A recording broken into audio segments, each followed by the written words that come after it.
Hier soir, je prends ma sainte Bible, je l'ouvre au hasard et je tombe sur la tentation de Jésus dans le désert. Un épisode que j'avais déjà lu parce que ça fait quelques semaines, quelques mois que j'ai pris la décision de lire tous les évangiles. Un truc que j'aurais... j'ai j'ai tellement blasphémé dans ma vie que je ne pensais pas un jour lire ce bouquin. Donc j'en suis le premier surpris et faire une vidéo dessus, alors encore plus. Mais je m'y risque quand même. Faisons un petit peu d'exégèse ensemble. L'exégèse, c'est un mot compliqué que j'avais jamais compris, qu'en gros l'interprétation des textes sacrés, me semble-t-il. Et j'ai envie de te faire cette divergence improvisée, justement. Je me suis dit, il faut que je fasse une vidéo là-dessus parce que je sens qu'il y a quelque chose. Quand je l'avais lu déjà, c'est dans l'évangile de Luc 4. Ouais, 4. J'ai senti qu'il y avait une grosse pépite, mais comme souvent, comme c'est parabolique, il y a quelque chose que tu peux sentir et qui peut t'échapper facilement. En tout cas, moi je sens souvent ça. Il y a des trucs où je sens, putain, là il y a une pépite. Et bref, je te partage ce que moi j'en ai compris et surtout qu'est-ce que ça peut avoir à faire dans l'épanescence, cette histoire. Jésus, rempli du Saint-Esprit, revint du Jourdain et il fut conduit par l'Esprit dans le désert, où il fut tenté par le diable pendant 40 jours. Il ne mangea rien durant ces jours-là, et après qu'ils furent écoulés, il eut faim. Le diable lui dit, « Si tu es le Fils de Dieu, ordonne à cette pierre qu'elle devienne du pain. » Jésus lui répondit, « Il est écrit, l'homme ne vivra pas de pain seulement. » Le diable l'ayant élevé, lui montra en un instant tous les royaumes de la terre, et lui dit, « Je te donnerai toute cette puissance et la gloire de ces royaumes, car elle m'a été donnée, et je la donne à qui je veux.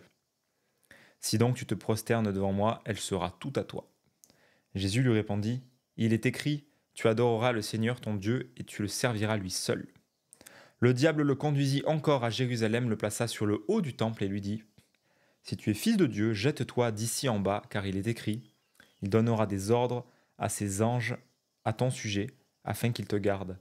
Et ils te porteront sur les mains, de peur que ton pied ne heurte contre une pierre. » Jésus lui répondit, « Il est écrit, tu ne tenteras point le Seigneur ton Dieu. » Après l'avoir tenté de toutes ces manières, le diable s'éloigna de lui jusqu'à un moment favorable. Il y a des petites variantes dans la traduction que j'ai vues sur le site, notamment la fin où ça finit en mode là-dessus, le diable le laissa, et voici que les anges vinrent se mirent à le servir. Bref, on se fout des détails. Je vais te partager quelques éléments là. Je n'ai pas la prétention d'avoir tout compris. Mais l'idée, c'est d'improviser sur ce truc-là.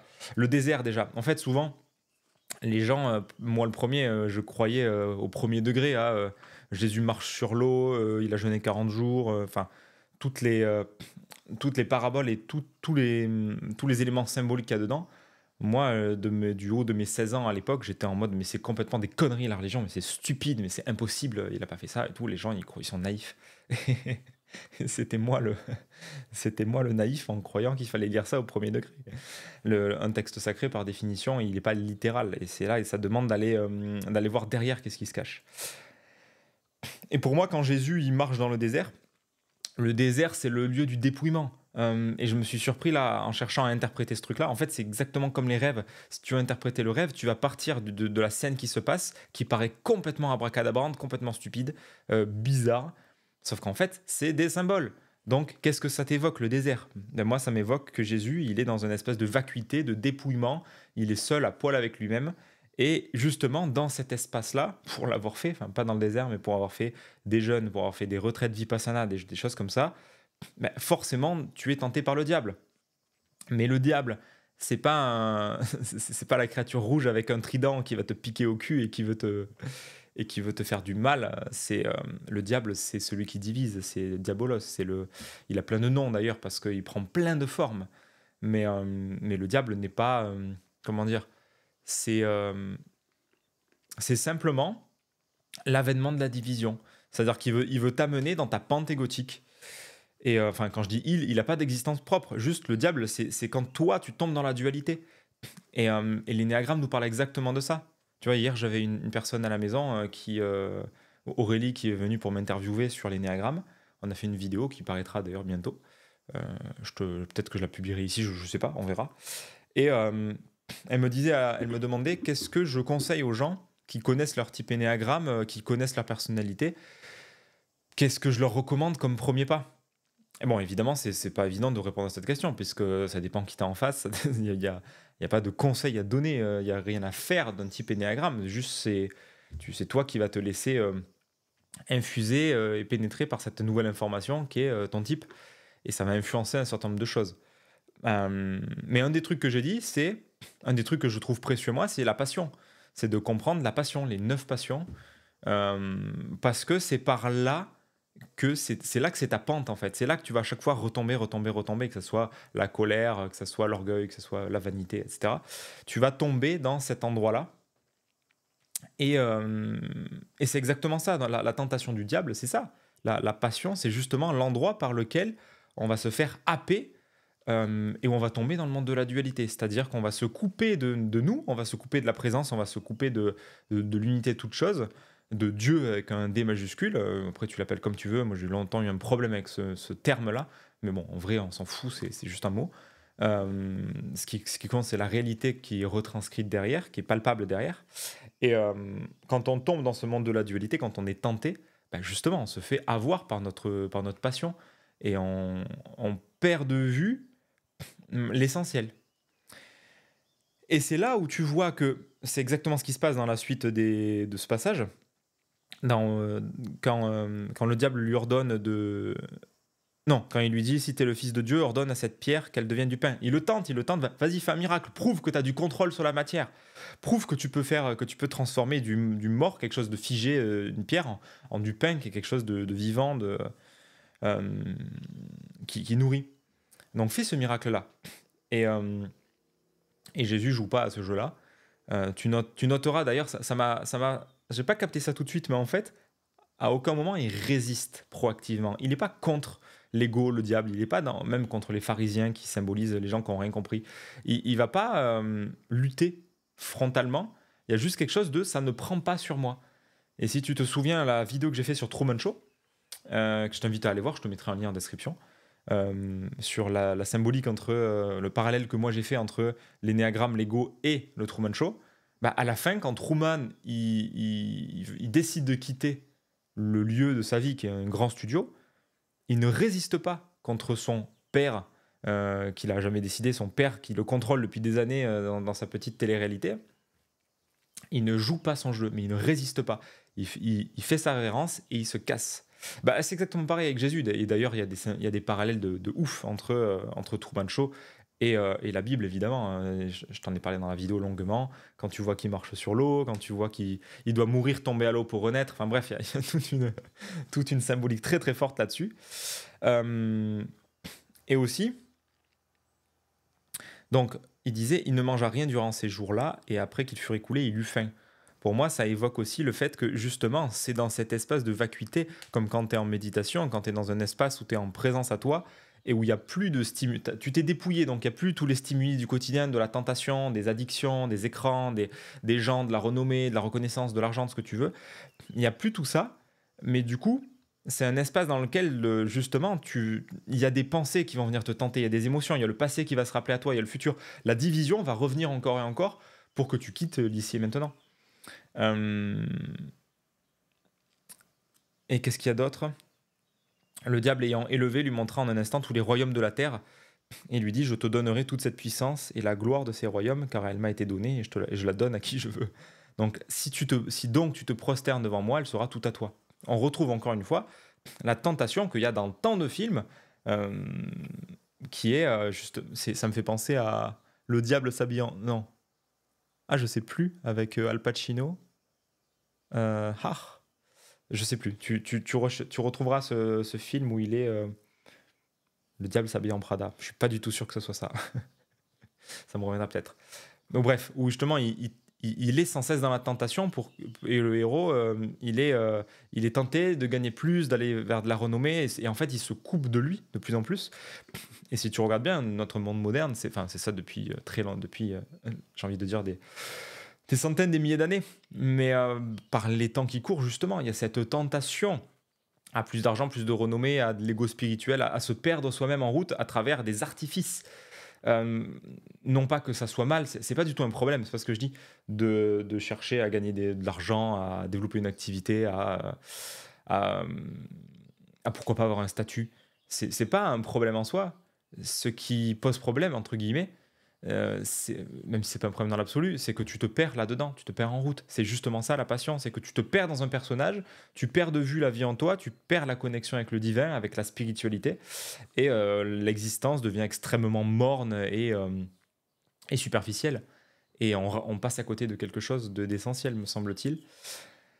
Et, euh, et c'est typique du niveau orange dans la spirale dynamique, où justement on s'est coupé du divin, c'est-à-dire que la, la nature devient juste une ressource à exploiter. La forêt CF, ce que tu vois dans la forêt amazonienne qui se fait ravager année après année parce que c'est juste du matériau, c'est juste du bois pour planter des champs de maïs ou bref, pour faire tout un tas de trucs rentables. On est typique dans Orange qui s'est déconnecté du divin. Donc, on a jeté avec le bébé, avec l'eau du bain dans la religion. Moi, j'ai longtemps cru que la religion, c'était essentiellement juste une sorte de besoin d'appartenance un peu stupide dans lequel on se met ensemble pour se protéger contre la peur de la dissolution, contre la peur de crever. Et il y a de ça. C'est sûr que on est ensemble, ça a commencé à violer. On est ensemble pour s'entraider dans un monde qu'on ne comprend pas, pour éviter de mourir tout seul dans la nature, parce que la nature, elle est pas violente, mais elle est hostile. Et donc on a tout intérêt à se mutualiser et à être ensemble. Mais il y a aussi un fond. Je veux dire, ce n'est pas que le côté tribu. C'est réuni à la base pour un certain message. Et le Christ, Jésus, il faut bien discerner Jésus, l'humain qui a probablement existé, du Christ qui est la figure symbolique avec les miracles et tout ça, même s'il y a peut-être eu des miracles dans l'homme historique, mais la Bible ne parle pas de l'homme historique, justement. Et c'est ce que moi, j'ai pas compris pendant longtemps. Et du coup, je rejetais tout en bloc. Alors que, quand tu vas voir le texte sacré et que tu te dépouilles de tous les apparats, justement, qui sont écrits dans le texte, hein, l'apparat des gens qui sont justement dans la position, dans le pouvoir, dans la renommée, qui en fait ont rien compris. Si juste tu te laisses pénétrer par le texte sacré, il y a des choses qui vont passer. Moi, je vois que en quelques semaines, il y a des trucs qui me percutent et qui passent. Et encore une fois, il y a plein de trucs que je comprends pas. Mais voilà, c'est comme beaucoup de textes, beaucoup de contenu un peu profond. Tu as besoin d'y repasser encore et encore. Il y a un certain nombre de personnes qui me disent Fabien, tes vidéos, elles sont denses et c'est profond. J'ai besoin quand je les réécoute 2 fois, 3 fois, je percute des trucs que je n'avais pas percuté la première fois. Mais effectivement, c'est ce qui se passe. Il y a des bouquins comme ça, des youtubeurs, chez qui moi aussi, je vais regarder le contenu plusieurs fois parce qu'il y a des trucs que je ne capte pas tout la première fois. C'est exactement ça avec les textes sacrés. C'est tellement crypté, c'est tellement hermétique que tu peux pas tout percuter la première fois. Et c'est pas à lire depuis le mental, tu vois. On prend bout par bout et on essaie ensemble de décrypter.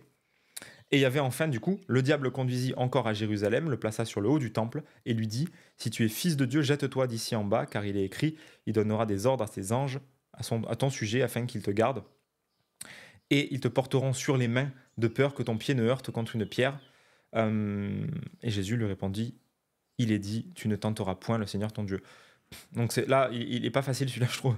Mais il y a quelque chose de l'ordre encore de le diable, il invite à faire des miracles, ça invite à vas-y, va faire des renommées, agite-toi, montre-toi, sois supérieur aux autres, va chercher du statut, va chercher de l'argent, va monter dans les échelons de la société et tu contrôleras tout. Et c'est là qu'il y a une pente, c'est que beaucoup de gens se perdent là-dedans dans une course à la réussite, dans une course à la renommée. Je n'insiste pas dessus, j'en ai déjà parlé. C'est à chacun de connaître sa passion. Et c'est là que le type Ennéagramme est extrêmement aidant parce que du coup, ça va te permettre de voir quand tu agis au quotidien, d'où tu le fais. Et c'est pour ça que pour moi, ça ne s'exclut pas du tout avec de l'entrepreneuriat, avec le fait de gagner de l'argent.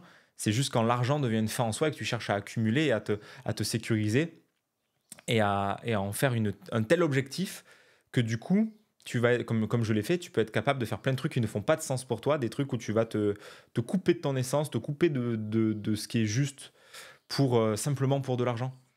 Et encore une fois, c'est ok d'aller nourrir la sécurité à cet endroit, mais juste de ne pas être dupe de ce qu'on va chercher.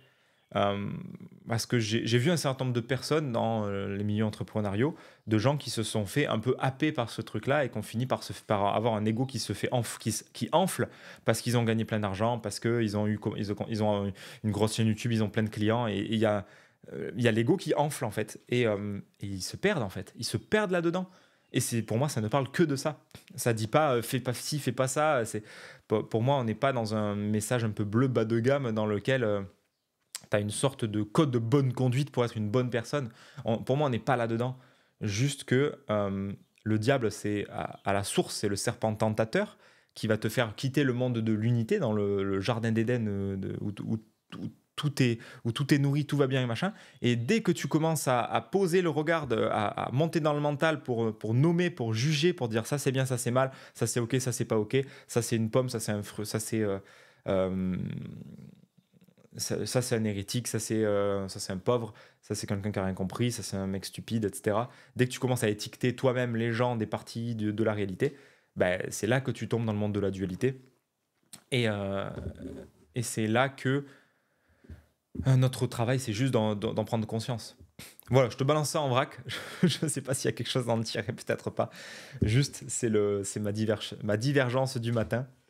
Un peu fouillis, mais ça me tenait à cœur de te partager ça parce que pour moi, il y a justement toute cette symbolique du désert, de se retrouver dans le dépouillement. C'est aussi la symbolique du lion de Némée, un petit peu quelque part, dans le premier travail d'Hercule. J'en ai fait un article, je te mettrai en description aussi. Dans le premier travail d'Hercule, il y a justement, son job, c'est d'aller tuer le lion de Némée. Et il le fait dans la caverne, dans un endroit sombre dans lequel il est tout seul, face au lion, face à lui-même, à devoir l'étouffer, à devoir se prendre à son propre jeu et se voir faire. Il y a toujours cette dimension, de toute manière, dans les textes sacrés, dans les mythes.